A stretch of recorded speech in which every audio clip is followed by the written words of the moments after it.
It is exactly 2 minutes to 9 p.m. tonight. Thank you so much for joining TV47. And this Friday with Betty. This is Alex Mwakideu, and my guest tonight is right here with me. Karibu sana. Look at him trying to take my job. How are you? I'm good, and you? Karibu sana. Asante sana. You know, I was telling him before he started the show that, you know, he's conquered radio 20 years. Yeah. When mzee, lakini bro, hey, umechapa, lakini you look really good. Thank you. But tonight you look good. I don't know, kama hatukupanga. Betty, we agreed. We I'm did going not. to introduce it in English, and you're going to do it in Swahili. Okay, sawa. Swahili. Wapenzi watazamaji, karibuni sana kwa kipindi hichi ambacho chaitwa This Friday nami Betty Kialo. Hapa niko na mwenzangu Alex Mwakideu. Tell us something tonight. Ish. You know, we're going to have a great show, guys, and thank you so much for joining us tonight on our show right here on TV47. And you know what? Yeah. I was Googling about you earlier. Yeah. What wataka kujua nini juu yako? How much does Alex Mwakideu earn? How much? How much does Alex Mwakideu earn? Yani salary ni ngapi? Oh, salary ya mshahara ya hapa. Mshahara ya TV ya Radio 47. Radio 47. So how much do I earn entirely kila mahali? Tuseme tu ya hapa yani. Hapa Radio 47 peke yake. So you want me to tell them? Niliona wasa 800,000, 1.2 bro manze uko na do manze. Hakuna. You have old money. Old money. Old money. Man, you know, he had a really good party. Congratulations on 20 years. So much. And we'll be doing this. The party. I did, but nilikushow. Unajua mtoto akisema mam usiende mahali unakaa tu nyumbani. Lakini bado nini yako iko invite iko bado? Yes. I've seen it. Yes. Thank you so much. So guys, it's going to be a fantastic 1 hour tonight. I'm so excited. I hope you had a fantastic week, and you know what, tutamaliza very, very strong. Come here to our screen. Come here. Come. I call this the Betty screen. Okay. I want you to see who's here. Willis Soching joining us from. Okay, so I'm told that he's not ready to join us right now, but no, Joe Willis Soching. Yes. Anasemanga, you don't say tortoise, you say tortoise. Tortoise. Tortoise. Tortoise instead of what? Tortoise. Tortoise. Tortoise. Say tortoise. Kobe. Tortoise. Tortoise. Tortoise. Yes. You don't say elephant. Willis. You say elephant. Elephant, come on. Man, I'm telling you, while I serve, it is elephant. Right. So guys, we're going to have a great show. So Tanzania news, and then we get to know more about Alex Mwakideu's 20th anniversary right here on this Friday with me, Betty Kialo. Let's get it started.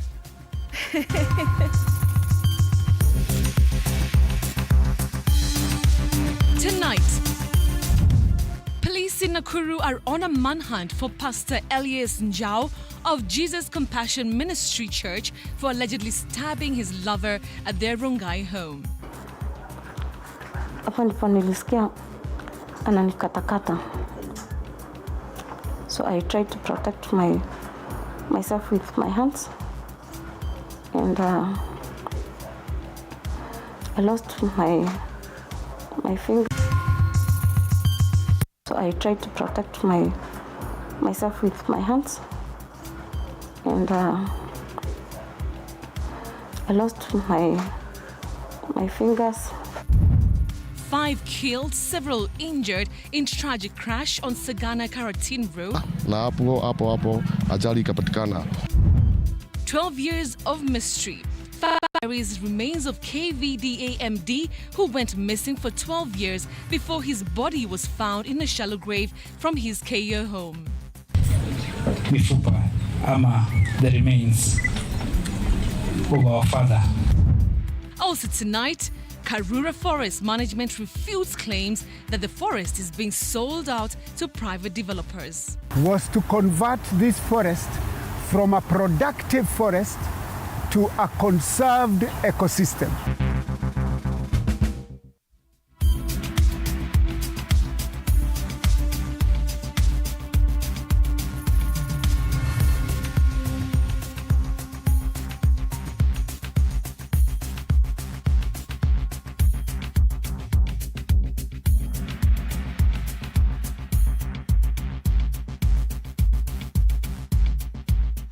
Well, thank you so much for joining us tonight. Our sign and language interpreter is Rhoda Nyamai. Well, we begin with some sad news tonight. And police in Nakuru have launched a manhunt for Pastor Elias Njau of Jesus Crusaders Ministry Church, who allegedly attacked his partner Florence Wanjiku on Thursday night with a panga, leaving her for the dead in their home in Nakuru's Olive Estate before going into hiding.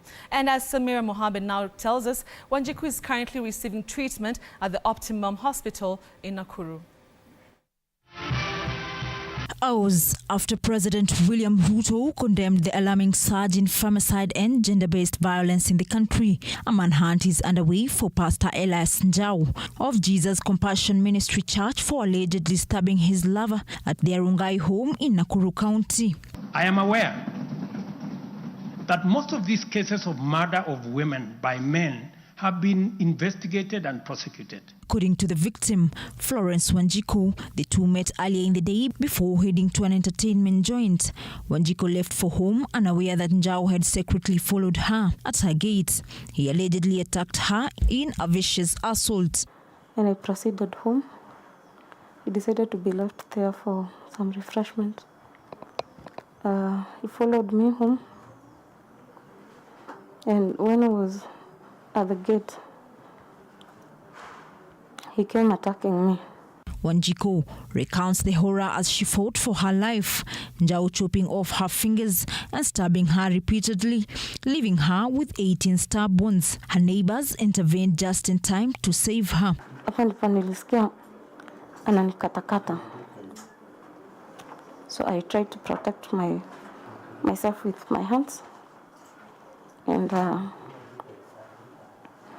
I lost my fingers, all of them in this hand. The remaining one are fractured.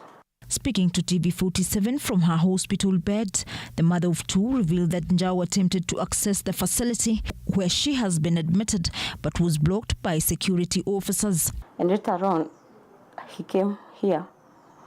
He was at the gate. And he told the gate man that his wife is here with the kid.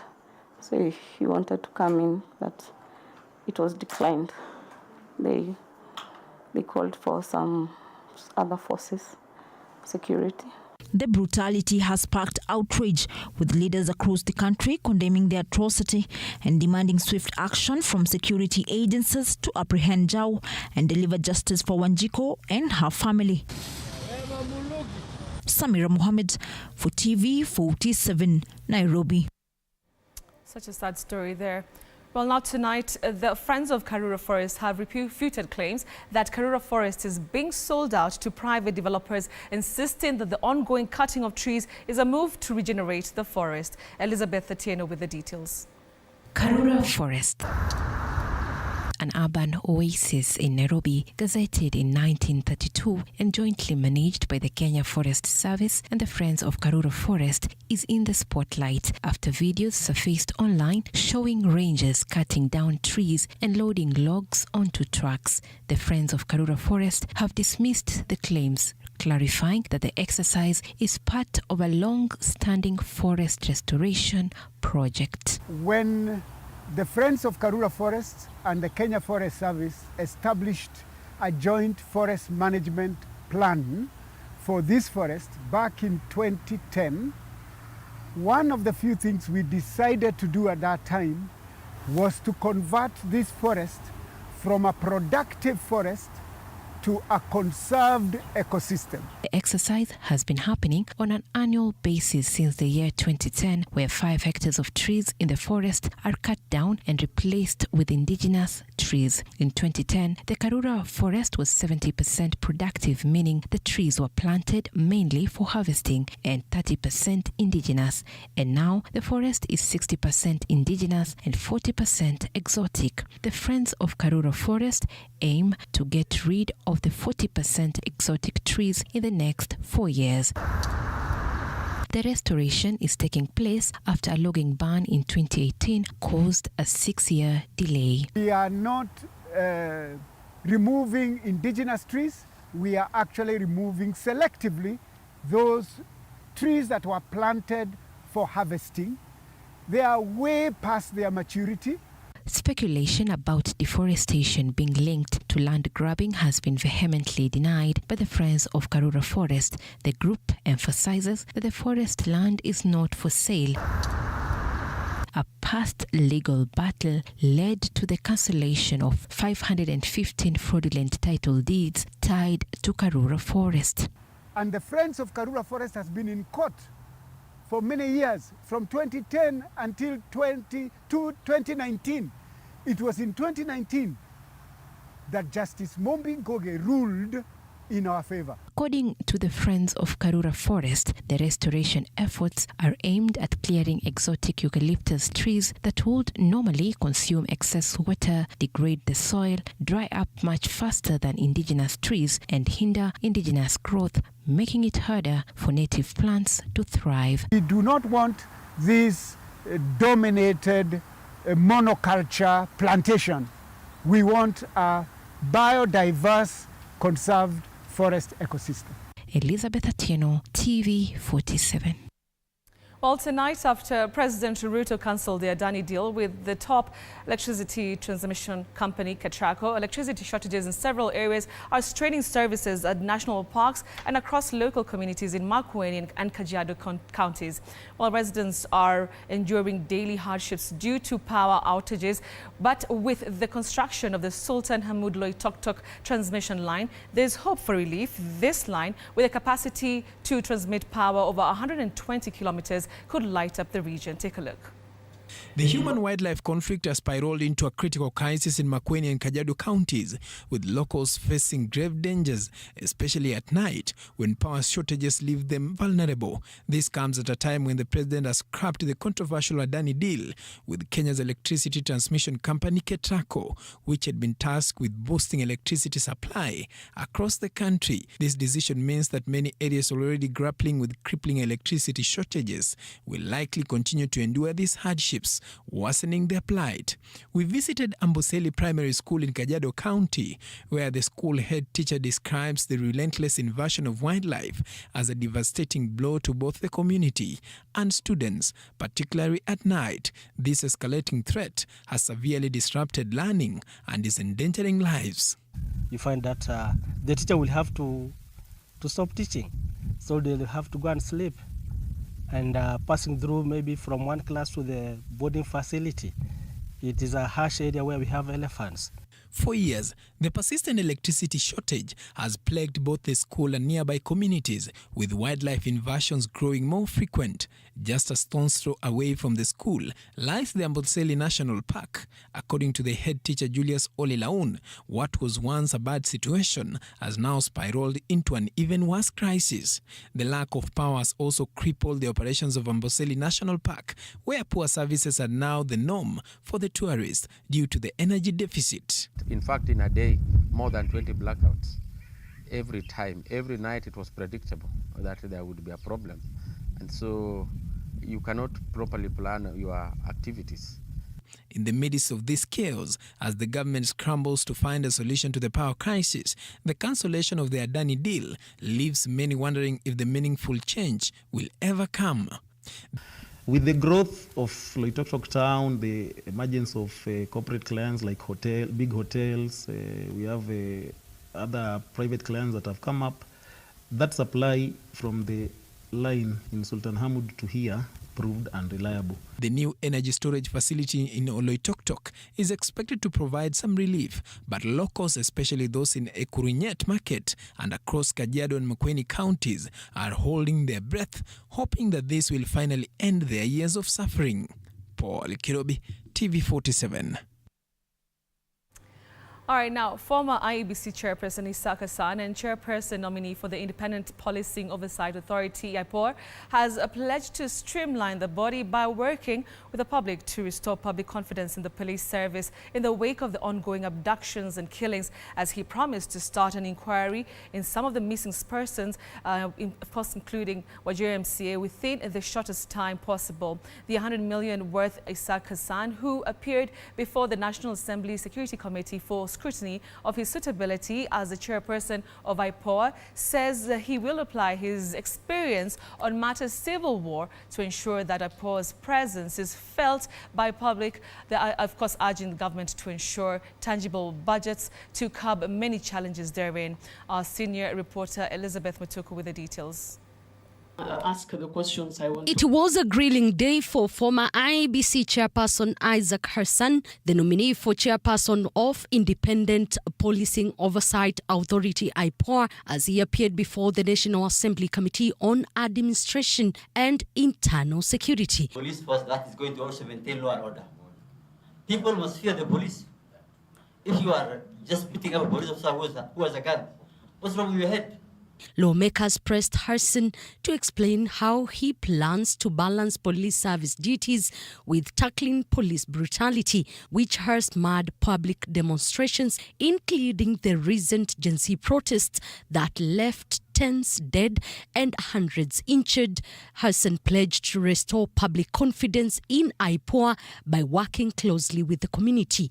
We have not seen IPOA bring many of the investigations to conclusion, because how are you going to strike a balance of not being so biased with the policemen, because at times the policemen need to do what they need to do in the situations and circumstances where lives are in danger.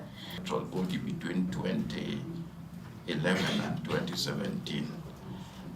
I don't know what you are going to do to assure the public that you would be equal to task, because now you'll be dealing with a more complicated situation. You'll be dealing with the law enforcers who are also very smart.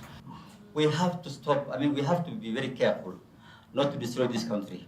In 2007, we almost went to the brink, the precipice of civil war.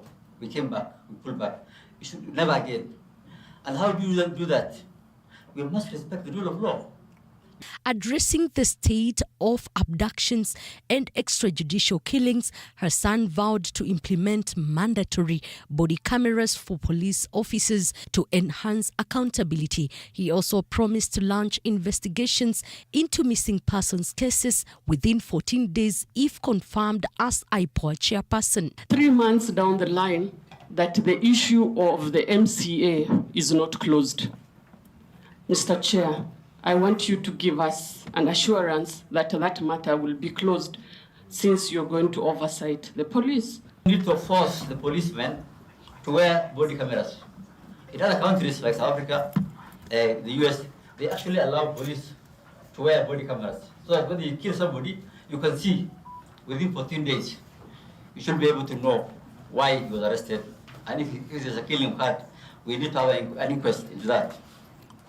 The 100 million worth Isaac Hassan, however, cited some of the challenges which have faced IPOA on its mandate, urging the government to ensure that the required budget is provided, pledging to work with other institutions and relevant bodies in his bid to transform the police service. Thank you very much.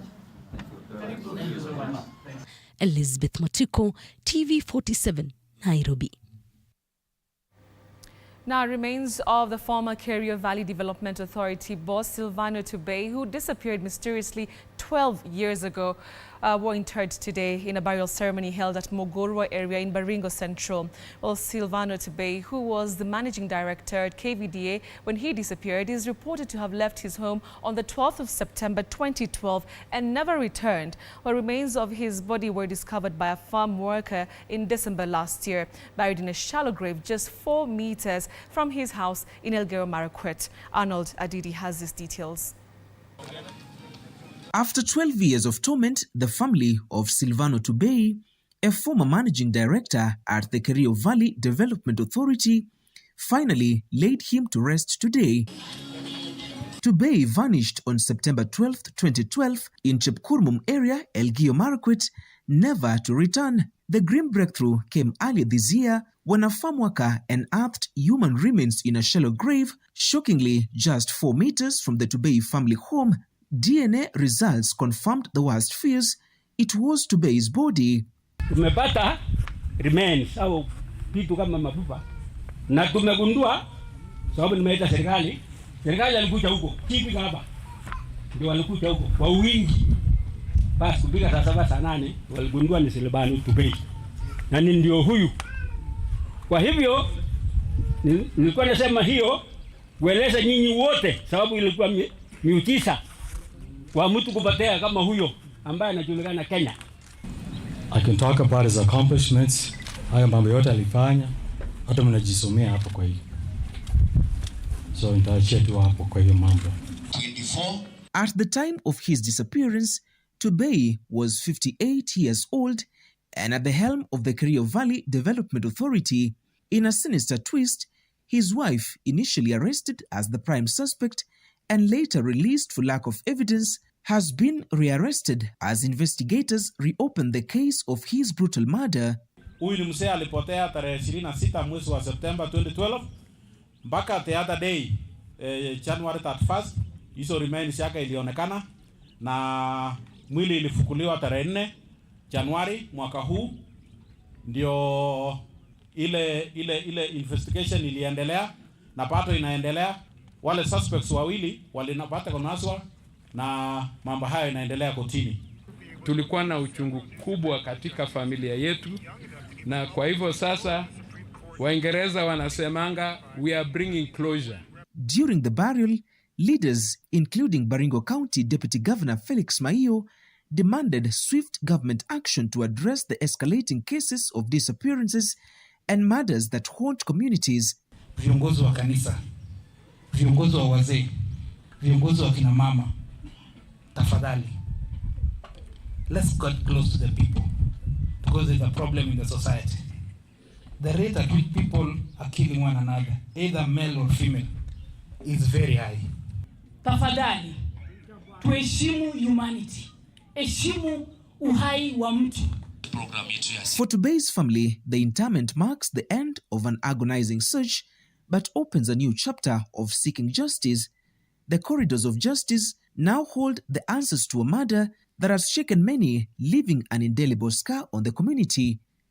Arnold Adidi, TV47. Now, coffee farmers are now embracing specialty coffee production, prioritizing quality over quantity as demand surges in European markets. Now, the government has assured full compliance with the European Union's deforestation regulation guidelines ahead of the January deadline. Well, this aligns with the president's ambitious target of achieving 150,000 metric tons of coffee production in the coming years. According to the Kenya National Bureau of Statistics, the country produced 51,900 metric tons of coffee in 2022, which dropped to 48,700 metric tons in 2023. However, in the first 7 months of this year, there was an upturn. We are seeing tremendous improvement in coffee being traded. The volumes are increasing. We are seeing increase in prices, increase in volumes and value generally. So what I want to encourage the farmers is let's continue working in the farms to make sure that we benefit from this opening window, because coffee is the most trended item in the world, and Kenya needs to claim a bigger space that we are doing now. The value of coffee sold at the Nairobi Coffee Exchange has increased by 93.4% in the first 7 auctions of the 2024-2025 marketing season, driven by higher volumes. Coffee buyers have purchased cherries worth 2.94 billion shillings through the auctions that resumed last month, nearly double the 1.52 billion shillings they bought during a similar period last year. As a country, we have around 200 million coffee bushes with an average productivity of 2 kgs per bush. But however, what you have seen is that with improved agronomical practices, a coffee bush is quickly able to give you 10, 15, or even 20 kgs per bush. President Ruto, in his State of the Nation address, expressed confidence in the growth of the sector to as high as 150,000 metric tons of production by 2027. Freshen up their bushes, because what you have learned from research is that the lifespan of coffee bush is actually 20 years. After 20 years, the bush productivity goes down. So we are encouraging our farmers with old bushes to freshen up by planting new varieties that are more disease resistant, but also that are bound to give them huge returns. Nevertheless, the value chain is still weak at the base producer, with Kenyan farmers often being handed the shorter end of the stick. Hibak Said for TV47.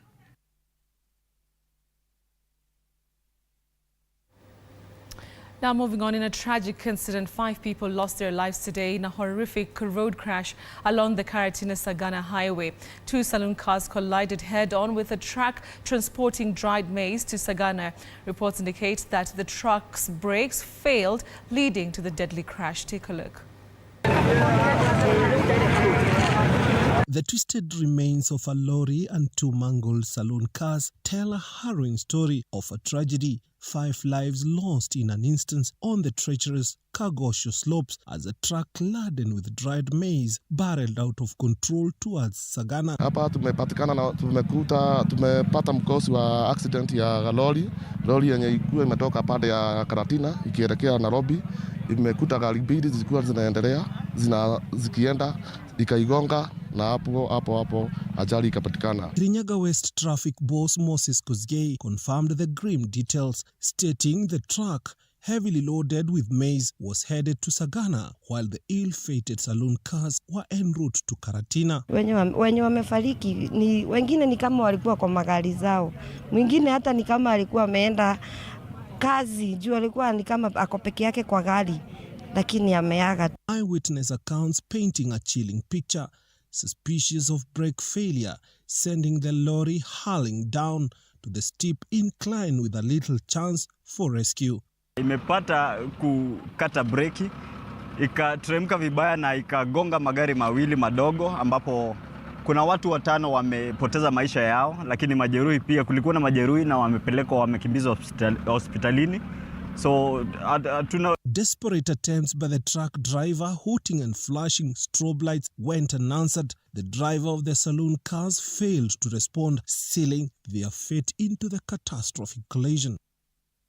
Tuna huzuni tele na tungeomba serikali hii barabara tuangaliwe. Hii barabara imekuwa mbaya na imekuwa inamaliza watu wengi, na tungeomba serikali iangalie, na hii barabara kama inapomalizwa tuangaliwe ni vipi inaweza fanyika ndio magari yaache kuwa na mwendo wa kasi sana. Survivors clinging to life were rushed to the nearby hospitals while the lifeless bodies of the victims were taken to the Kerugoya Hospital mortuary. Investigations are underway seeking answers to the tragedy that has left families shattered. Wenye wamefariki ni wale walikuwa katika gari dogo, na naye pia dereva wa lori akaweza kujeruhiwa na akapelekwa hospitali. For TV47, I'm Willie Dennis Njiru. Such sad scenes there.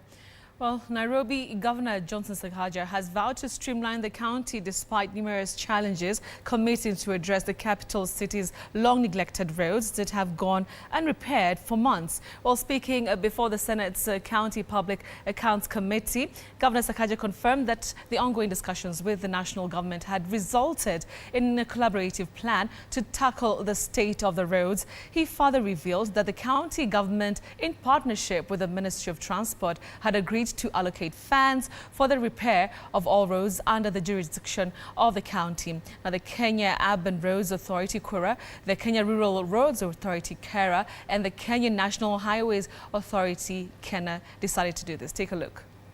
What are you hearing from the people at KURA about the state of that road? Because it is in terrible shape, and I've seen it myself. Just a few weeks ago, I think a few days ago, one of the local media stations actually ran an expose or a story on the state of roads in Nairobi. And whereas we might understand the situation in Kilimani and parts of Hurlingham because of the heavy construction equipment that is always on those roads, maybe you could update the people of Nairobi on the state of that road called Muratina Road. Secondly, Governor, I'm sure your team was there because I was told the firefighting team on this specific occasion did not do very badly. There's this issue of state of roads, and which is why, you know, we really implore upon the Senate. Even in as much as there's white smoke on the division of revenue, which we are not happy with as governors, there's the pending issue of RMLF. A lot of these roads whose state has been raised, including Muratina and Jogoo was on the news, and you see vehicles jumping off those potholes. People are not able to distinguish whose responsibility it is because those are national roads under KURA. You find that when RMLF, which is a tax levied on everyone who uses fuel, the money is disbursed only to the national government, then counties are not able to maintain roads. Now, when you give this to members of parliament, for instance, which they do through KERA, we have Kenya rural roads doing roads in Nairobi, and this is an urban city. The prioritization of those roads is political. And so there is no MP who will put money on Jogo Road because there are no votes there. They'll go put money, the MP for Westlands, for instance, will do Kangemi, he will not do Westlands Shopping Center. The MP for the Great North will not touch Yaya Center or Agwins Kodek, they'll go to Kawangware. And that is why, as governors, we are saying that a tax raised nationally by every taxpayer using county or national roads should therefore also be distributed by the ratio of county roads versus national roads. And the county roads are actually more than national roads. Some of the roads we've been able to do, including in Isili, Waudo Street and a number of the avenues, was because we were able to get stuck RMLF from 2019 when we got into office, around 900 million or so that had been stuck during the previous regime because they diverted funds. I was able to get them and do many of the roads. If you go now to every ward in Nairobi, there are road projects going on. All right, so you know what? We want to take a short breather right here on this Friday with me, Betty. But thank you so much for staying with us. Remember, we have the one and only Alex Mwakideu. He's celebrating 20 years of being on radio. Wow, congratulations to him. Well, we'll be taking a short commercial break, but we're coming back. Don't go away.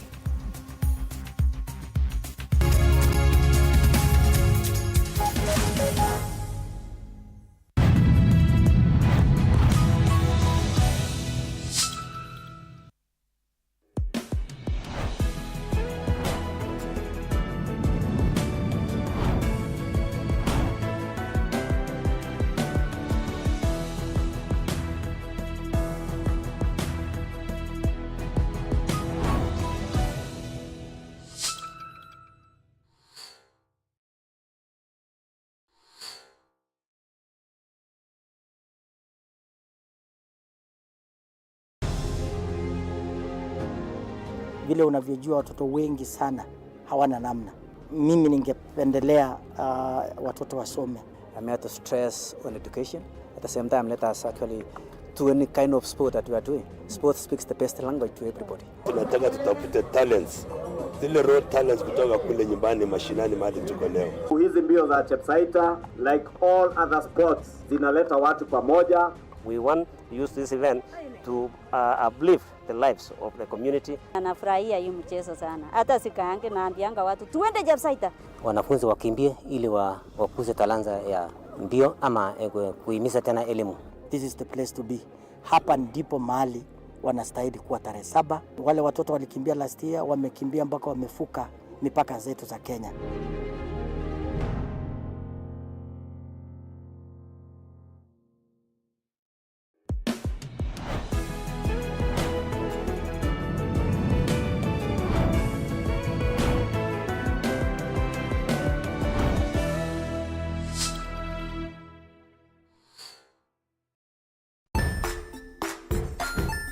Hey there friends, welcome to Kids on the Block, where fun and imagination come alive. We dive into magical world filled with exciting adventures and awesome friends. What position were you in? I was number 2. What position were you? Number 1. He decided to cross the bridge by his house and look for food on the other side. We're going to do half cup of chocolate chips, and the other one, we're going to do half cup of the blueberries. So, grab your imagination hats and get ready to explore with us. Join us every Saturday at 9 a.m. for new friends, amazing stories, and tons of laughter.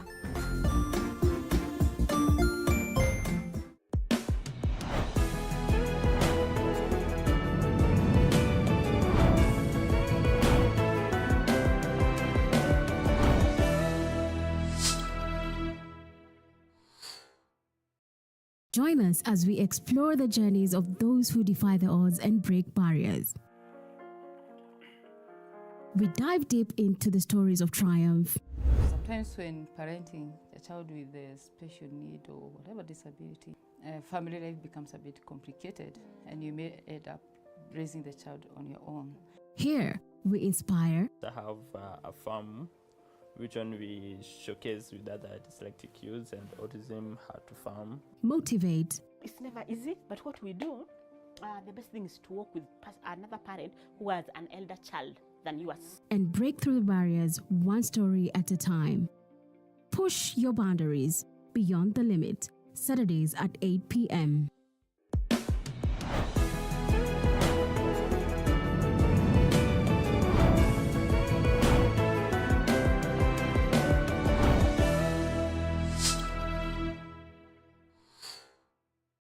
The Grind, where business meets brilliance. It's not just about the ideas. I was working as a shampoo boy.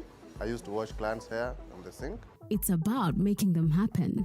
From big wins. In primary school, when we would be asked what people want to be, I was categorical that I want to be a nurse. To hard lessons. The consoles change, the gaming equipment keep changing. We cover it all. Tune in to The Grind, where every episode is packed with insights. The person who is serving customers, always be a customer-centric. Strategies. When you pay attention to detail, you get luxury items. And stories to fuel your ambition. Don't just dream it, grind it. Mondays at 7:30 p.m.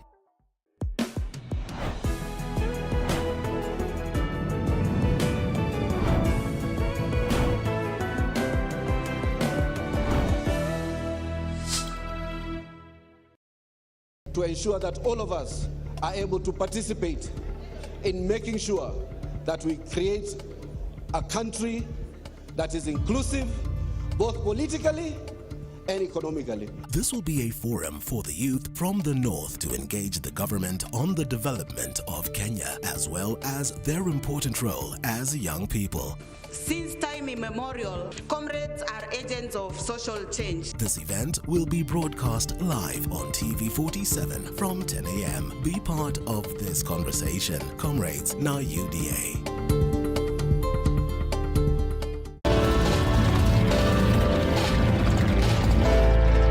Download the Base app or dial *218*88# for instant mobile loans. Call 0759808086 for logbook and car financing. For more information, visit www.base.co.ke. Base Instant Affordable Loans. Base is licensed by the CBK.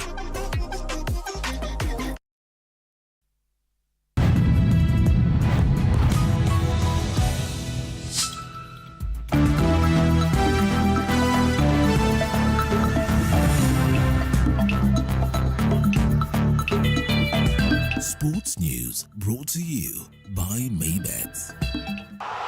Join Maybets leo upate free bet papo hapo.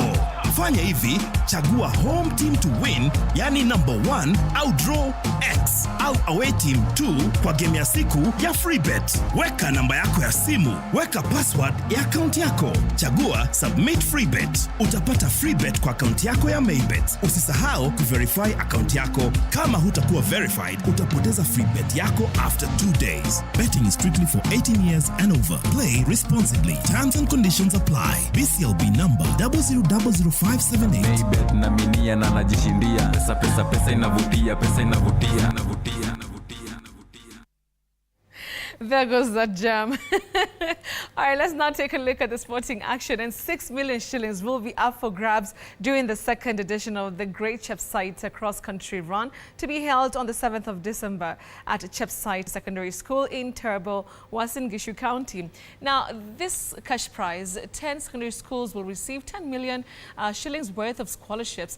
This is in addition to the 70 million shillings M-Pesa Foundation pumped into the Chepsite Secondary School earlier this year. Over 10,000 local and international athletes will participate in 10 categories from children to seniors. A free medical camp will also be conducted in the area on the 2nd of December. Farouk Kibet is the patron of the Great Chepsite cross-country run. Nzuri ya kuboresha maisha ya wengine. What we are looking is not us, after watu wengine. Tukifaulu, wale watoto ambao watakuja nyuma yetu watafaulu zaidi na taifa itakuwa. We are very committed in regards to ensuring the success of Great Chepsaita Cross Country. Na kujanga hapa kila siku kufanya zoezi. Naambia wenye wako nje wakaribie tufanye zoezi. Tumekuwa tukifanya mazoezi. Tumejipanga vizuri. Na kwa hii race Mungu akitusaidia tuweze kuwa namba mzuri katika the Great Chepsaita. Well, National Women's Under-17 football team, Junior Starlets, are in the nomination list for the CAF Awards 2024. Now, the squad, the head coach and a player made it into the coveted list ahead of the event, which will be held on the 16th of December. Alan Zuki has more on the team, which made history at the 2024 FIFA Under-17 Women's World Cup. Take a look. Junior Starlets head coach Mildred Cheche was on Thursday morning nominated for the CAF Women's Coach of the Year award. She led the national under-17 women's team to a historic appearance in the 2024 FIFA Under-17 Women's World Cup. Kwetu inamaanisha at least we are the first team ku attend World Cup na pia kushinda mechi kwenye Kenya hata kama hatujaweza kufuzu kwa next round. It's a big thing for our country, for the girls who win mechi at a world. The tactician is up against highly ranked managers, including Chris Danjuma and Bamia Lumendi.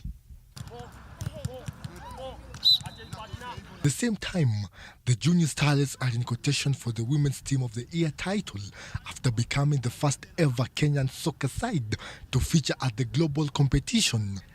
In a hat-trick of nominations, Valerie Nekesa will also be battling for the Women's Young Player of the Year trophy. The star from Madeira Girls scored a goal at the World Cup in the Dominican Republic. Leo sitasema imekuwa rahisi but yani ijakuwa rahisi na ijakuwa ngumu. So hapo watu wali wanaenda kuwork hard na kila mmoja amework hard, waliondoa uoga na kila mtu amejituma. She's up against Lina Mokhtar and Naomi Eto'o of Cameroon. Nzuki Alan for TV47 Sports. Now, Esports Kenya earlier today unveiled their official monitor partner at Talanta Plaza in Nairobi County. Now, an event presided over by the sports principal secretary engineer Peter Tum. Esports Kenya received 40 high-end gaming monitors. The screens will be stationed at Mount Kenya University, which is the Federation's official esports training center. This is a boost to Kenya as they prepare for the 2025 Olympic Esports Games.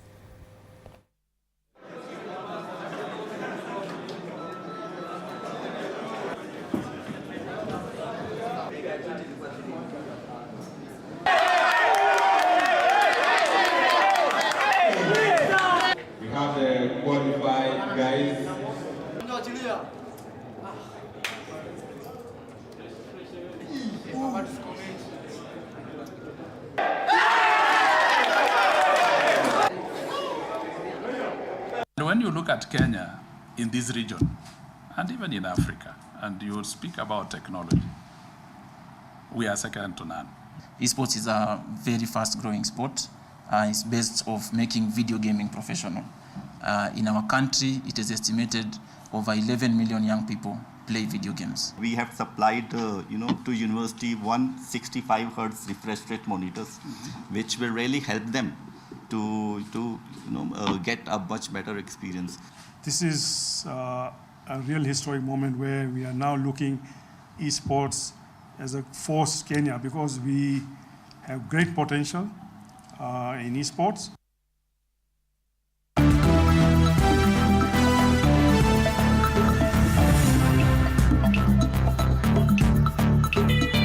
Sports News brought to you by Maybets. Join Maybets leo upate free bet papo hapo. Fanya hivi, chagua home team to win, yani number 1 au draw X au away team 2 kwa game ya siku ya free bet. Weka namba yako ya simu, weka password ya account yako. Chagua submit free bet. Utapata free bet kwa account yako ya Maybets. Usisahau kuverify account yako. Kama hutakuwa verified, utapoteza free bet yako after 2 days. Betting is strictly for 18 years and over. Play responsibly. Terms and conditions apply. BCLB number 0000 578. Maybet na minia na najishindia. Pesa inavutia, Well, that's where we wrap up the first part of our show tonight. But you know what? Time for Willis Ocheng just before we get to our guest tonight, Alex Mwakideu.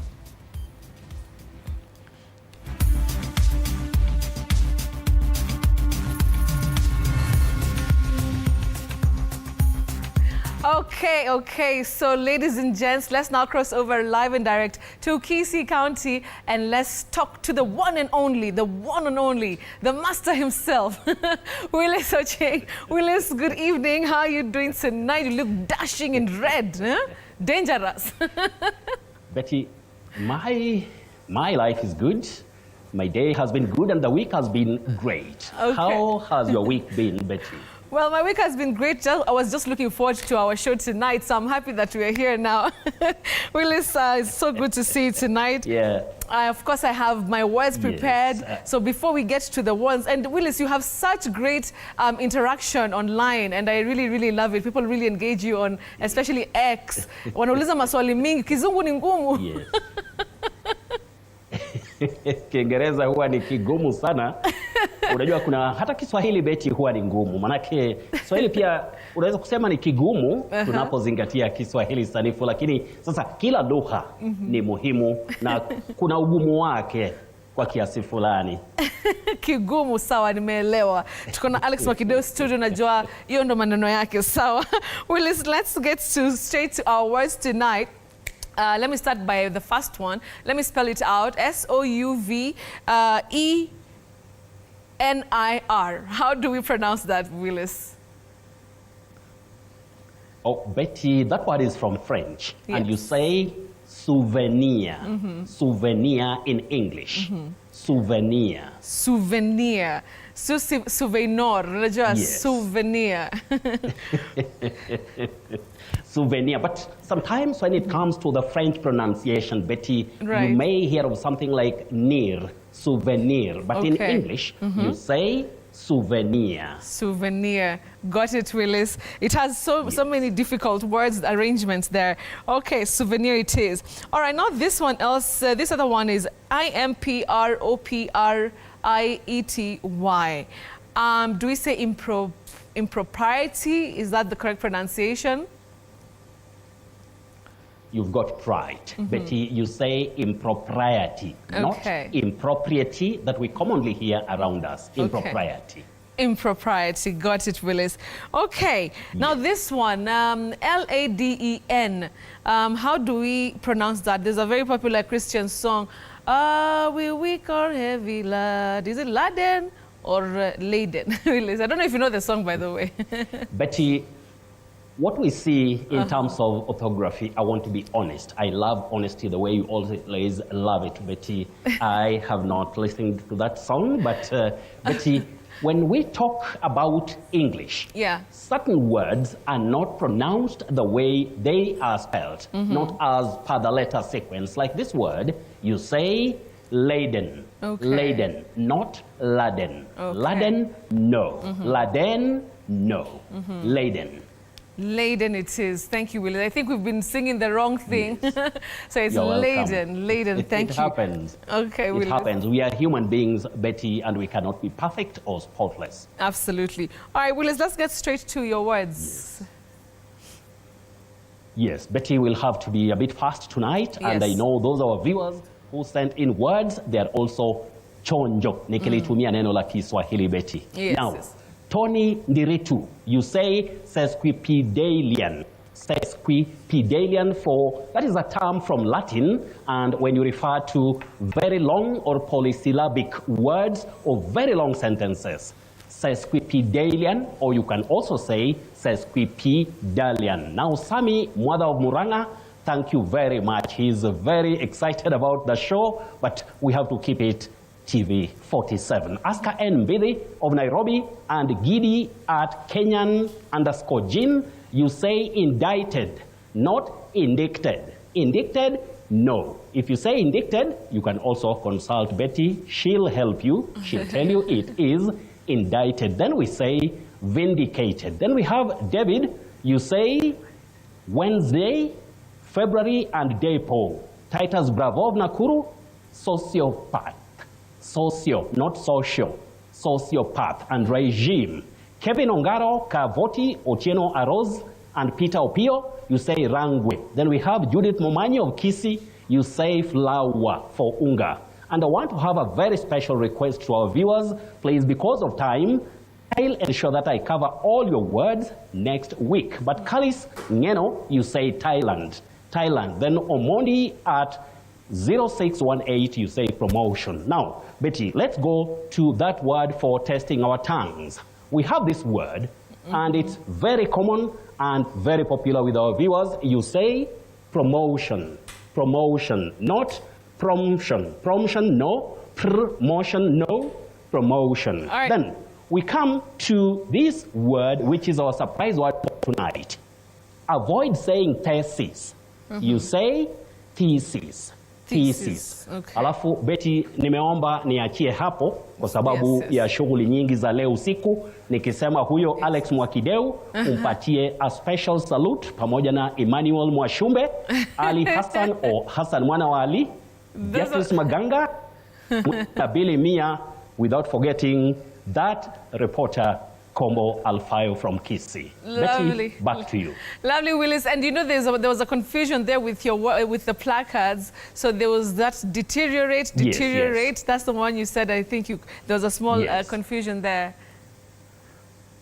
Yes, there was a small confusion because of time, and I was getting updated. So as I talked about it, this is for testing our tongues. We have to be clear because we are learning. Yes. This, you say, deteriorate. Got you. Deteriorate. All right. Then our surprise word was right here. Yes. And you say, dear viewers, thesis. To write a thesis. All right. I hope you have now got them clear. Absolutely. And that is courtesy.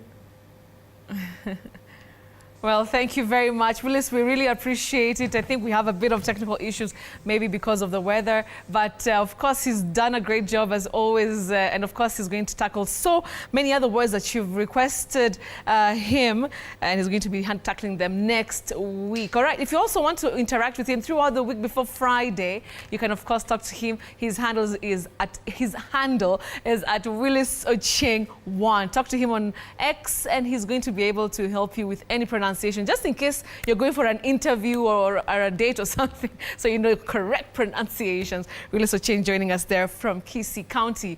All right, so that, of course, has been Which is Which. Right now, we want to, of course, get straight to the man of the moment.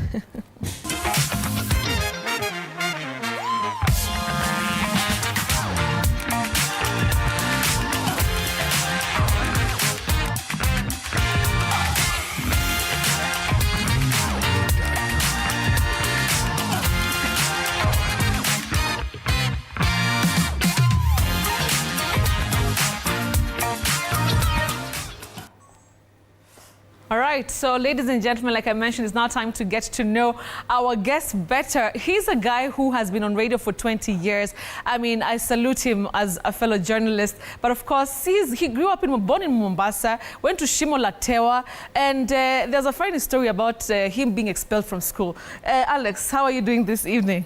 I'm good. Niulize, ulikuwa expelled kwa nini? Nilisoma ka story mahali. Nilikwambia nilikuwa expelled. Ulikuwa expelled shule? No, ati you were ati ulikuwa mtoto mtukutu sana. Mtukutu ulikuwa.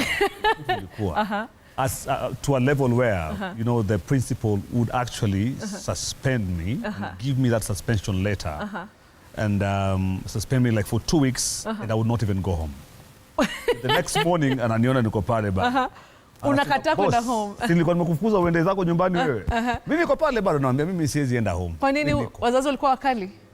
Not really, but naenda home. Wazazi walikuwa wako chini kidogo. Financially we are not doing very well. Okay. So you know you'd go home and stay there for the entire time. Okay. Yeah, so why go home? Why go home? Nakaa tu. 20 years, Alex. Yeah. My goodness. Na tumefuatana sana. Yeah. Kila mali tunafuatana. Tunafuatana. Yeah, I know. And you're one of the people who really welcomed me when I came here to TV47. Yeah. But how has it been, you know, doing this for 20 years? Do you even realize like it's year one, 10, 18, 20. You don't realize, by the way. Kama right now when I was coming, driving here, nikafikiria Radio 47, you know, I'm a year plus now. Imagine already. that. Yes, yes. You know, so ukiwa kwa radio time inasonga tu and you just don't know. By the time unatoka unasema, natoka hapa nimepiga 8 years. No, ulikumbuka juzi, like, or is something that you're actually, you know, thinking about, even to the lead up to the party you had the other day. Ili tulishtukia like, you know, was 20 years imefika, or is it something that you knew? No, I knew about it. Okay. I knew about it, yeah, because, you know, kuingia radio pia ilikuwa ni story. So I can't forget that year when I joined radio. Yes, yes. Kwa zile Kiswahili ilikuwa inaitwa Fluki na Ngai. Unajua Fluki na Ngai? Nini? Fluki na Ngai, yani bahati nasibu. Bahati nasibu. Yani watu nile kibahati tu. Nasikia kuna mtu wako weza kwenda job, that's the reason you got an opportunity at Baraka FM. No, alikuwa stuck in traffic. Alafu tell us that story of how you joined radio. Soma News. News anchor yuko. Soma News yuko sahi. And you know I had practice sana. So I was ready. I think I was ready. Though nilikuwa sijaenda hewani live, but I was ready. How was that first experience? It is a mistake. It is an opportunity that just came randomly. How was the first time? Uli panic. Sana. I can't lie to you. Nili panic sana. Somehow I was praying afike, lakini nataka pia nisome. You know, it's the same thing with even when I went on there the first time, kuna anka hakuweza kumake. Sasa nikaambiwa ingia pale hivyo fanya maneno. So it was a good opportunity. Exactly. How has it been? What can you say is the most memorable thing, in your 20 years of radio? What do you fondly remember? It's been amazing. I mean, what I remember the most is the interactions I've had with the people, the listeners. Yes. You know, siwezi kusahau because everywhere I go, there's so many road shows we do. Yes. The way radio imenitembeza Kenya nzima, you get. So I know people from Western, nikienda Kisumu, kama vile tunakwenda 14th of December, already there are people waiting. Yes. Mzuka Fest. Takula tu samaki yangu fiti, mtalala tu popote pale. I've known a lot of people because of radio. I think that is the most important thing. And changing lives. Because I know the shows that you've done, you've been able to talk to so many Kenyans. How has that been, for you even as a human being? You don't see your listener, unaongelesha kwa simu, mtu ametoka sijui wako Baringo, sijui wako wapi, but then you're able to communicate with them and maybe have an impact on them. Imekuwaje hiyo? Hiyo imeweza Betty. Imeweza sana. In fact, right now, vile nilikuwa nimesema na celebrate 20 years, a lot of people have been DMing me now to tell me their stories. Like Mazeli nigusa life yangu sana time fulani, kuna msanii alikuwa yuko chini sana, ajui ni vipi sasa, na mataxi kadhaa Mombasa pale lights. Wananiambia tu mazee, mimi nilikuwa sina kitu, nimekaa tu home, sijui ukanipatia kauli ya siku asubuhi, ukanitia moyo, nikaendelea, nikasema not giving up. Right now you're on a chain of taxis. Wow, lovely. So there's so many other stories I know. Zenye zimeinspire watu wamechange just because of listening. Wow, that is really amazing. And what can you say, like, is the reason why umefika 20 years? Because this career of ours, by the way, unafika mahali unatupo nje, yani, you become like, people don't feel you anymore. So to be in the industry for 20 years, being appreciated by so many people who love you, the fans, the listeners every day, how has that been, Betu, unajua mimi I don't have, sina option but to succeed. Yes. You're that kind of a person who know where you come from. Ukijua umetoka wapi, na ukijua yako ilikuwa ni chance, ulipewa tu opportunity. Yes. Not because you went to school to study media and stuff. Kwa hivyo ukwenda shule ya radio? Mimi nilikuwa sijaenda shule ya radio. Ulingetuma, yani ilikuwa tu Kiswahili yako ni mzuri tu.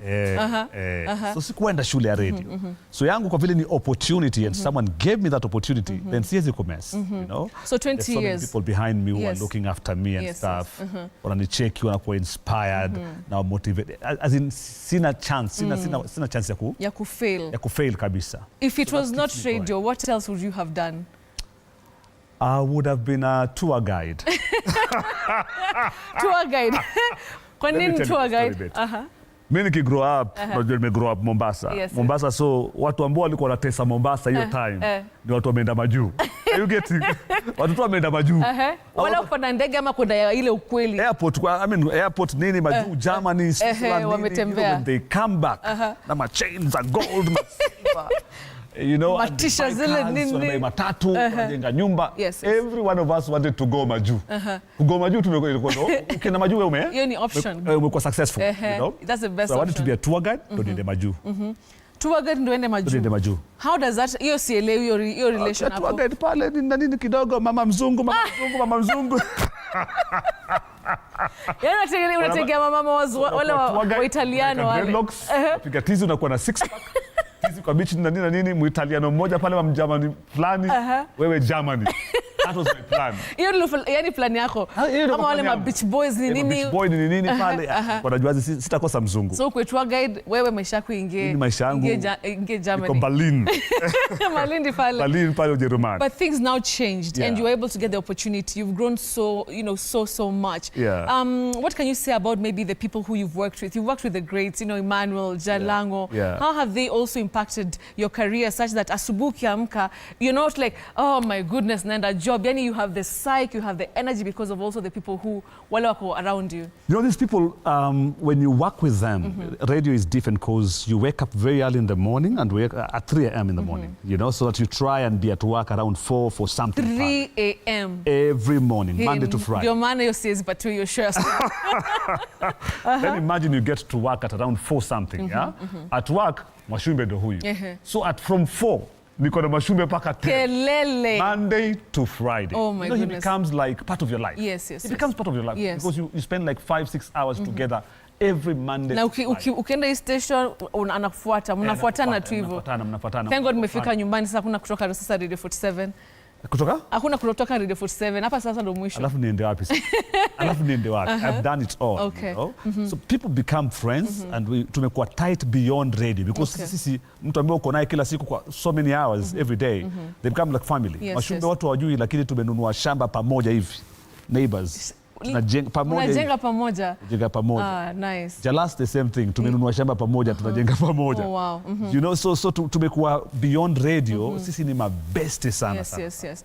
Na mtu akiuliza Alex, sometimes the young people, the upcoming, ladies and gents, the young guys who are in college, wanasema Alex manze, sasa it's time for you to leave the stage so that also we can grow other Alexes, other Bettys, what do you feel about that? Are you ready to retire maybe anytime soon? Ndo tuache, wale sasa wanaanza, wale wako upcoming.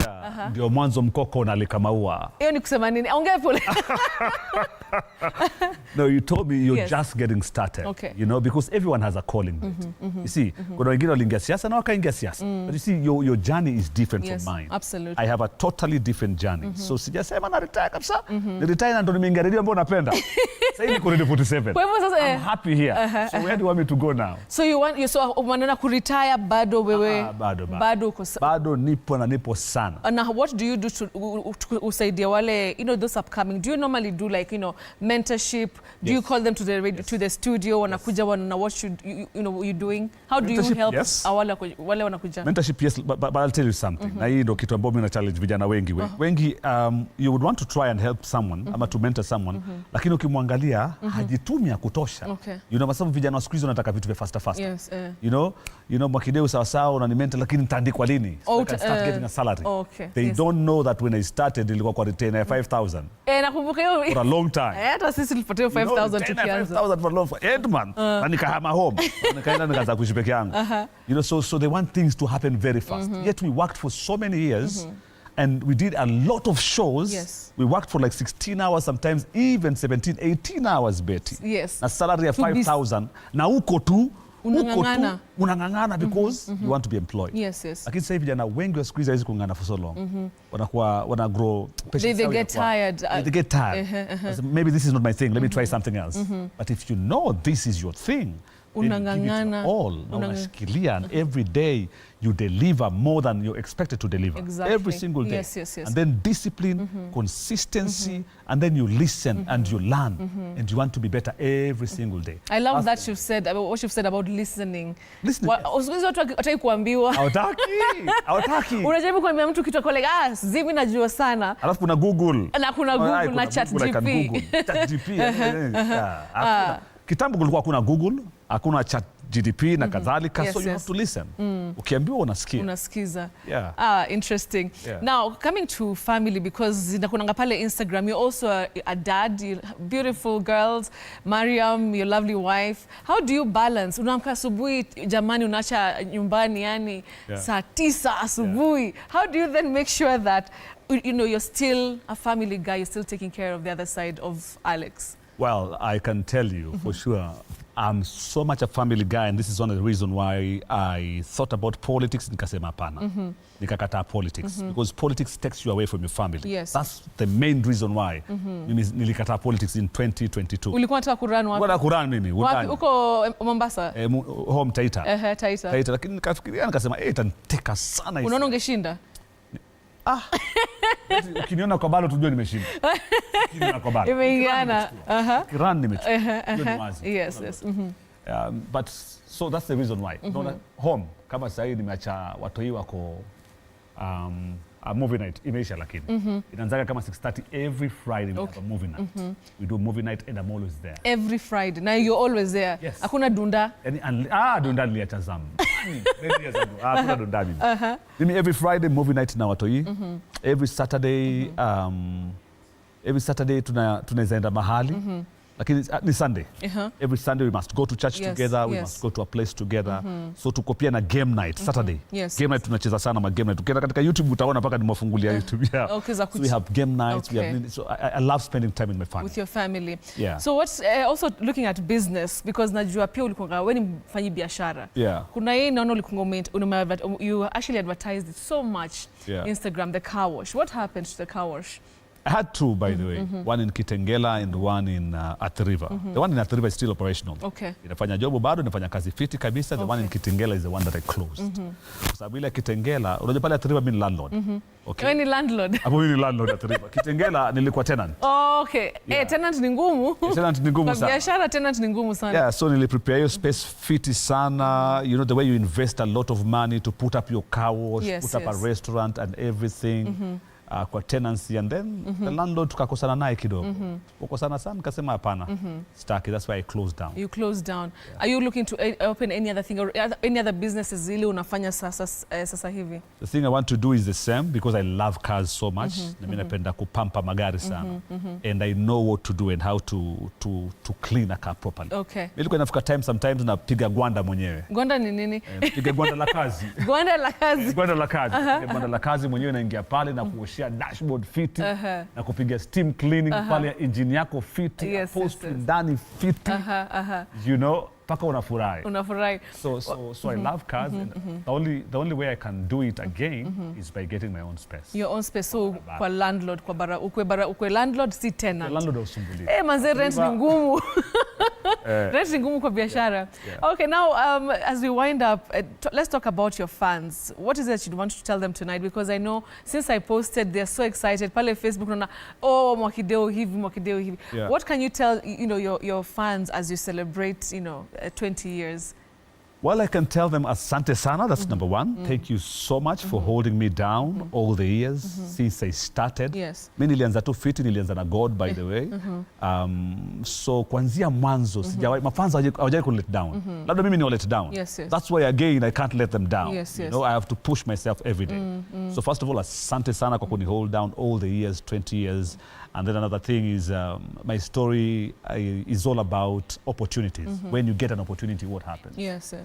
So ukipata opportunity, kama unaniaminia mimi Mwakideu, ukipata opportunity, usikubali kucheza nayo. You know, run with you have it. to deliver more than you expected. Because unless wewe ni uko na godfather mwingine ajabu sana. Hakuna suzi magodfather hata wafanye kazi. Hawasaidii anymore. Saizi ni kupambana. Yeah, let's go mko na pesa mingi sana. Labda hiyo sasa. But when you get an opportunity, unaitumia paka ufike mwisho. Yes, run with it. How about to your colleagues in the industry? Like, how do you get to 20 years? Maybe bado I think niko hapo kama 13, 14. Pia mimi nimejaribu. How do you want time ulitoka kidogo? Nilitoka kidogo nikaenda huko nje. Kujaribu vitu. So what do you tell also to your colleagues as we wrap up? How do you remain relevant? For 20 years? Well, what do you give to your audience such that they keep asking for more? Unatoka hapa, unaenda hapa, unanunuliwa na hii station, unanunuliwa na hii station, tunaona tu figures pale kwa mtandao. Kwanza, hiyo maneno ya salary. Ni kama una earn kama almost like the president, honestly speaking. Hapana. Sijafika kwa president. President bado sijafika. But you're happy. I'm happy. I'm yes, very happy. I'm happy. That's why I'm saying Niko, siendi mahali. I'm happy. So salary is not bad, but you see, I've done 20 years. Yes. You can't always ingia leo pia No. Kama Mwakideu. Haiwezi. Nimepiga 20 years. Pole pole. You know, hii yetu the old money. Yes, Ile old kama money. kama akina hayati boy. Old money, Yeah. you know. So I've done many years, that's why. So salary tusiseme sana. Tuseme sana. I am very happy. You're happy? Yeah. Okay. Yeah. Moving on to the wrap up the show. Yeah. What do you tell people who are watching you? Trying to tumalize show pamoja. All right. People like us who are in the industry. How do you remain relevant? How do you make sure that your audience still, loves you and keep listening? You keep watching. You keep researching. You have to go online, get information everywhere. That's the only way you can grow. Lakini ukisema ati sasa nimefika nimetulia hapa. Haiwezi. I love that. Fika hata siku moja. Sasa tuongee maana ile party tukimalizia. He had an awesome party. Black and gold was the theme. He did it. 35 people were the only ones who were invited. Watu walikasirikia lakini. I know. Wengi walikasirika. It was a random idea, It was a very random idea because I went to that place and I saw it and I liked it. Lakini hiyo pesa ilitoka wapi? Party ilikuwa murwa. Old money unajua aishi. That was so old good. Money aishi. Yes. But did you feel like you celebrated it in the best way possible? I did. Yes. You looked good. Oh, yes. Mariam looked good. Everybody, kina Jalas, Amina, everybody. Yes. Yeah. Everyone looked good. Akina Obina, Akina MC Jesse, Akina Churchill. Everyone looked. Mwashumbe looked amazing. Was there. Geoffrey Mungokem. Yes, Geoffrey. Akina nani mwingine, Dr. Ofweneke. I think ni mimi peke yangu sikukuwa hapo. All right, so ladies and gentlemen, we've been, of course, talking to Alex Mwakideu. Of course, he's celebrating 20 years being on radio. You've had it. From the grass to grace, from Mombasa huko, kapata opportunity kidogo and he took it. Last words? Last words. Thank you for watching TV 47. All right. Tukutane on Monday katika Radio 47, 6 to 10 in the morning. Absolutely. Na 14th December tuko wapi? Kisumu City. Kisumu City, we will be there. Mzuka Fest. Kofi Olomide. Zaiko Langalanga. Prisinda. Wote wanakuja pale Kisumu City. We're all going to be there. Mzuka Fest. Get your tickets. Tutakuwa hapo mafanzo wa Alex, mafanzo wangu, mafanzo Ofweneke, Washiksha.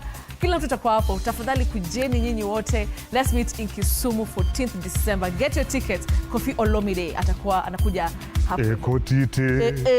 Ekotite. Love it. All right, thank you so much for watching this show, the Friday, of course, right here on TV 47. Keep it here. Shiksha anakuja na maneno yake hapa kudance sasa hapa hivi. But of course, it's going to be an amazing show right here. And so don't go away. The dancers are just about to take on the stage. See you next Friday. Thank you so much for watching. Kwaherini. Tukutane on Friday. All right, guys. Cheers.